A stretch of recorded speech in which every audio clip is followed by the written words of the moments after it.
آپ کے اس علاقے میں آج ختم نبوت کے عنوان پر یہ جلسہ منعقد کیا۔ سب سے پہلے تو یہ سمجھنے کی کوشش کیجیے کہ ایک چیز اسلام میں ہوتی ہے، اس کا نام ہے عقیدہ۔ عقیدے کا مطلب یہ ہوتا ہے کہ کچھ چیزوں کو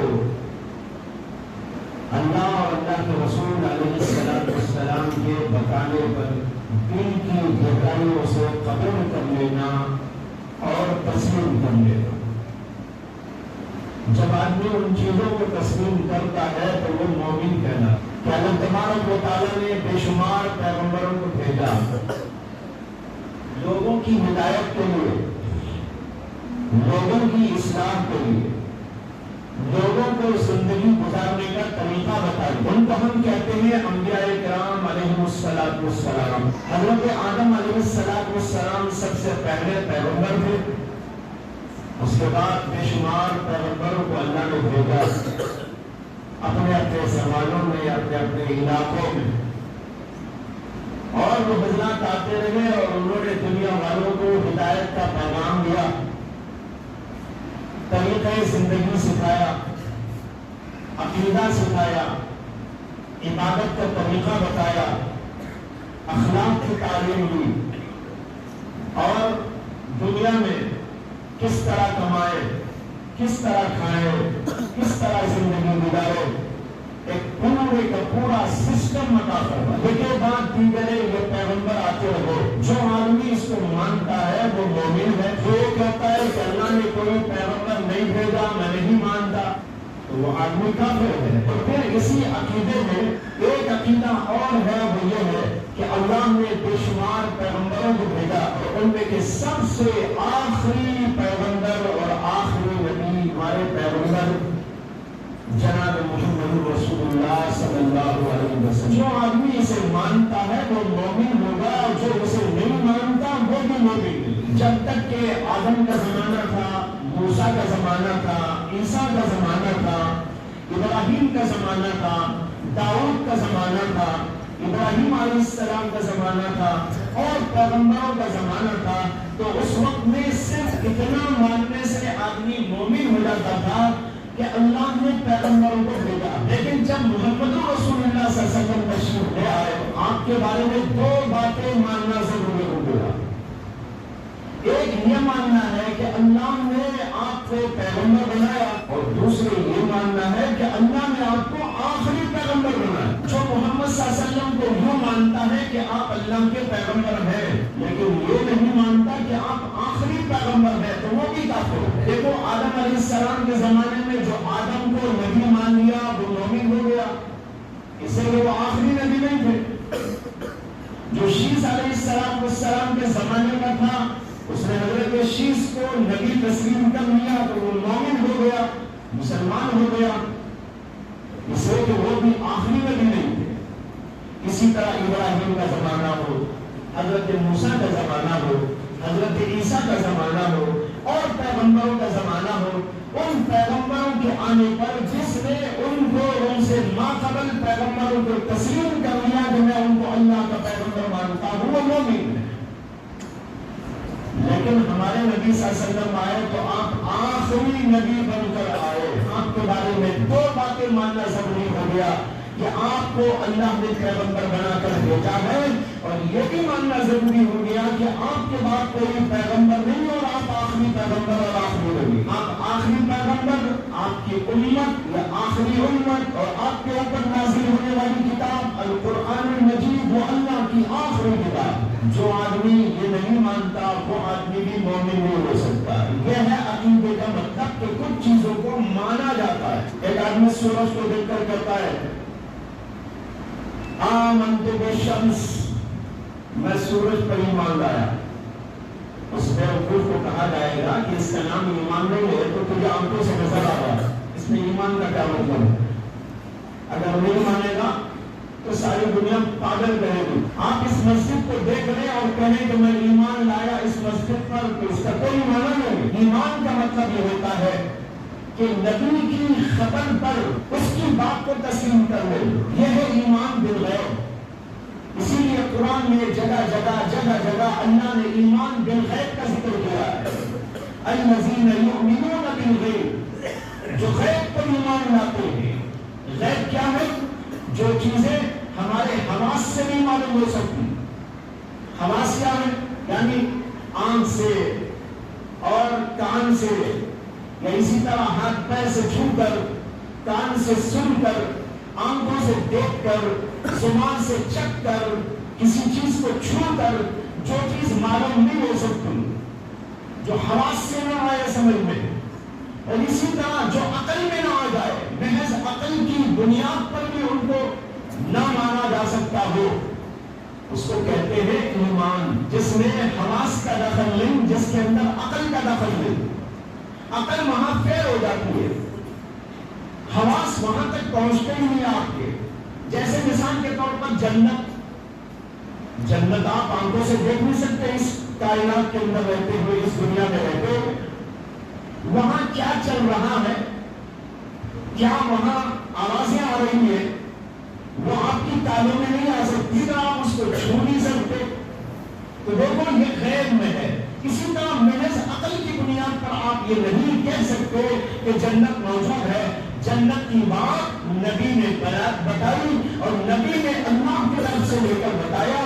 نبی اللہ کی طرف سے لے کر جو خبر ہم کو دیتا ہے، اس خبر کو اس لیے تسلیم کر لینا کہ نبی کی نبوت اور نبی کی سچائی اور دیانت ہم کے ہمارے سامنے آشکارا ہو چکی ہے۔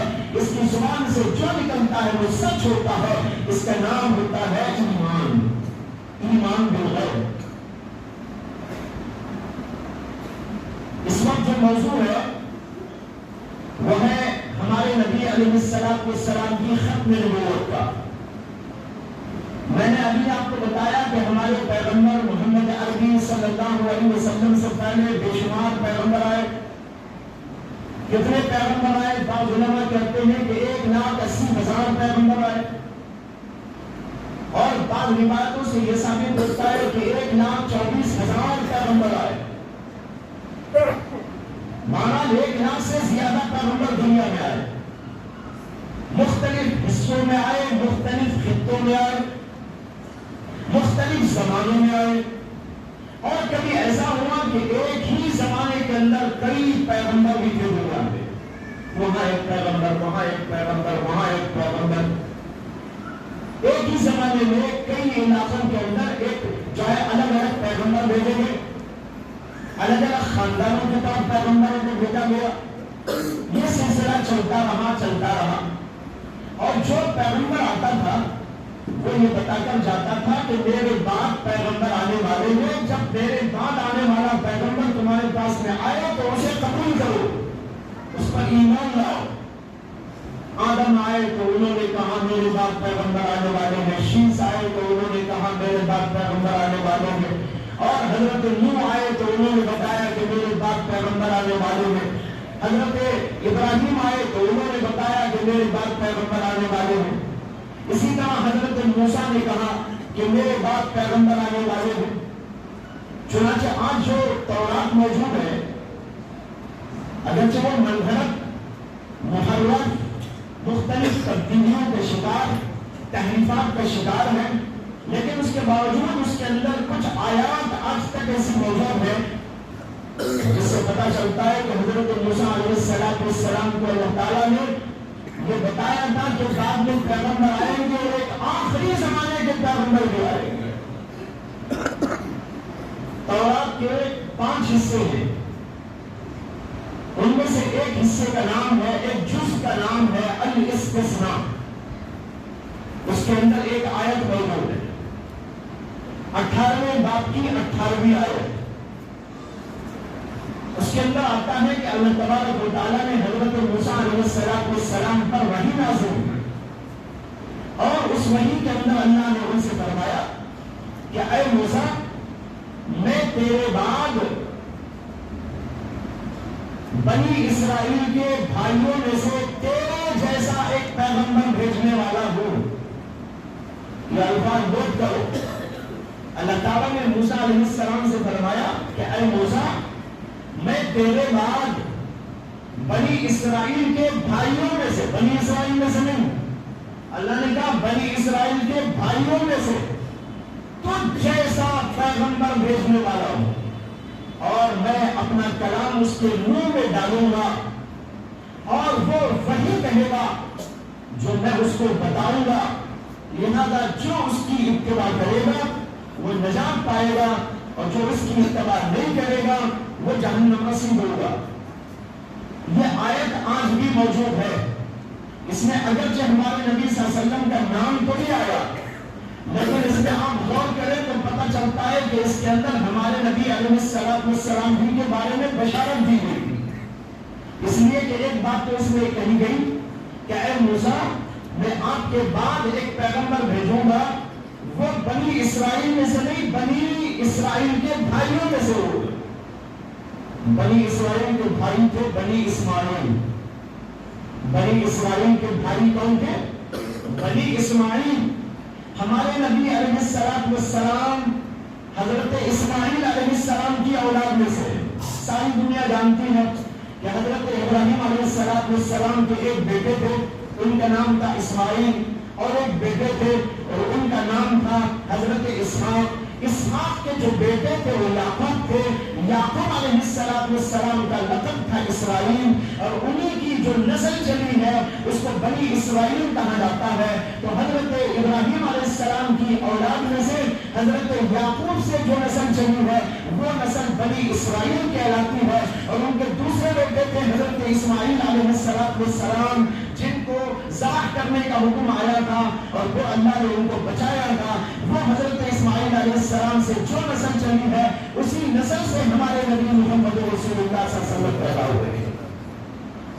اب اس آیت سے آپ سمجھ سکتے ہیں کہ اللہ نے موسیٰ علیہ السلام کو بتایا تھا کہ اے موسیٰ میں تیرے بعد ایک پیغمبر بھیجوں گا جو بنی اسرائیل کے بھائیوں میں سے ہوگا، وہ بنی اسماعیل میں سے ہوگا، وہ ہمارے نبی محمد رسول اللہ صلی اللہ علیہ وسلم ہے۔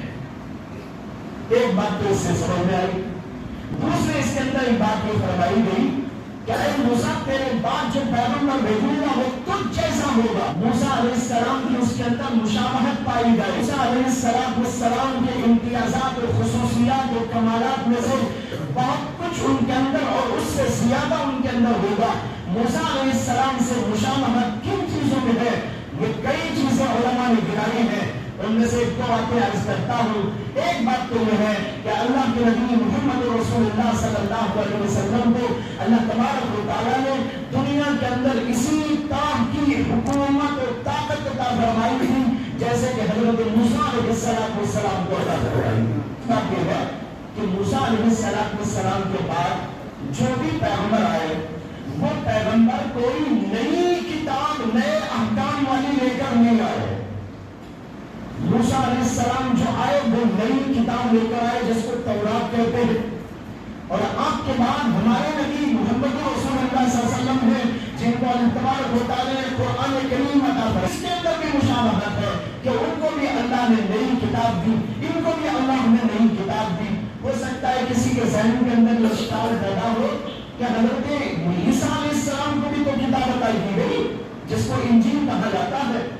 اس کا جواب یہ ہے کہ انجیل کوئی نئی کتاب ایسی نہیں تھی جس میں نئے احکامات موجود ہو، بلکہ اسی انجیل میں لکھا ہے کہ عیسیٰ علیہ السلام نے فرمایا کہ میں تورات کو مکمل کرنے آیا ہوں، اسی پر لوگوں کو چلانے آیا ہوں، انہی احکام کو لوگوں کو بتانے کے لیے آیا ہوں، میں انہی چیزوں کو لے کر دنیا میں نافذ کرنے کے لیے آیا ہوں۔ معلوم ہوا کہ وہ تورات پر لوگوں کو چلانے آئے اور اسی کی تکمیل کرنے کے لیے آئے تھے، وہ کوئی نیا احکام کا ذخیرہ لے کر دنیا میں نہیں آئے تھے۔ اس لیے ان کی کتاب کے اندر کوئی احکامات موجود نہیں ہے، تمثیلات موجود ہے، کچھ بیانات موجود ہے، کچھ واضح نصیحت کی باتیں موجود ہے، نئے احکامات وہاں پر پائے نہیں جاتے۔